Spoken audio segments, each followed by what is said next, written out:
बिहार चुनाव से पहले टूटकर बिखर जाएगा एनडीए। एनडीए में छिड़ी बगावत, मचा हड़कंप। बिहार चुनाव से पहले एनडीए में एक बार फिर टूट की खबरें सामने आ रही है। खबर है कि जितेंद्र राम मांझी बीजेपी से नाराज हो गए हैं। दरअसल मांझी केंद्रीय गृह मंत्री अमित शाह के हालिया बिहार दौरे से नादारद रहे, जिसके बाद उनकी नाराजगी की खबरों को हवा मिल गई। तो साथ ही खबर ये भी सामने आई है कि डिप्टी सीएम सम्राट चौधरी ने मांझी से मिलकर उन्हें मनाने की कोशिश की है। तो क्या कुछ चल रहा है बिहार में, कौन सी खिचड़ी पक रही है? फिलहाल हम आपको बता दें कि बिहार एनडीए में सब कुछ ठीक ठाक नहीं लग रहा है और कई पार्टियां बीजेपी से खासी नाराज चल रही हैं। इनमें से ही एक नाम जो है जीतन राम मांझी का है। दरअसल हाल ही में केंद्रीय गृह मंत्री अमित शाह ने सीतामढ़ी का दौरा किया, जहां नीतीश कुमार भी पहुंचे, लेकिन कार्यक्रम में जीतन राम मांझी की गैर मौजूदगी ने राजनीतिक गलियारों में हलचल मचा दी है। इस घटना ने अटकलों को हवा दी है कि जीतन राम मांझी और उनकी पार्टी बीजेपी से नाराज है।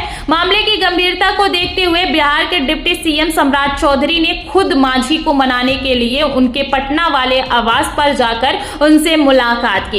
इस बैठक में जीतन राम मांझी के बेटे और बिहार सरकार में मंत्री संतोष सुमन भी मौजूद थे। हालांकि बैठक के बाद मीडिया से बातचीत करते हुए संतोष सुमन ने नाराजगी की खबरों का खंडन किया। उन्होंने कहा कि बैठक में प्रधानमंत्री नरेंद्र मोदी के 22 साल का जो गया जी दौरे और आगामी चुनाव के लिए सीट बंटवारे पर चर्चा हुई है, लेकिन इस सफाई के बावजूद अंदरूनी हलकों में यह चर्चा गर्म है कि मांझी बीजेपी से खासे नाराज चल रहे हैं। ऐसा माना जा रहा है कि मांझी की पार्टी बीजेपी से ज्यादा सीटों की मांग कर रही है, जिससे दोनों दलों के बीच तालमेल बिना दिक्कतें जो है बैठ नहीं पा रही हैं। अब राजनीतिक जानकारों का मानना है कि अगर सीट बंटवारे पर बात नहीं बनती तो जीतन राम मांझी कोई बड़ा कदम उठा सकते हैं। उनके पास दो विकल्प हो सकते हैं, या तो वो अकेले चुनाव लड़े या फिर महागठबंधन में शामिल हो जाए। अगर ऐसा होता है तो यह आगामी विधानसभा चुनाव में एनडीए के लिए बड़ा झटका साबित हो सकता है। अब देखना होगा कि क्या बीजेपी मांझी को मनाने में सफल होती है, फिर मांझी कोई दूसरा रास्ता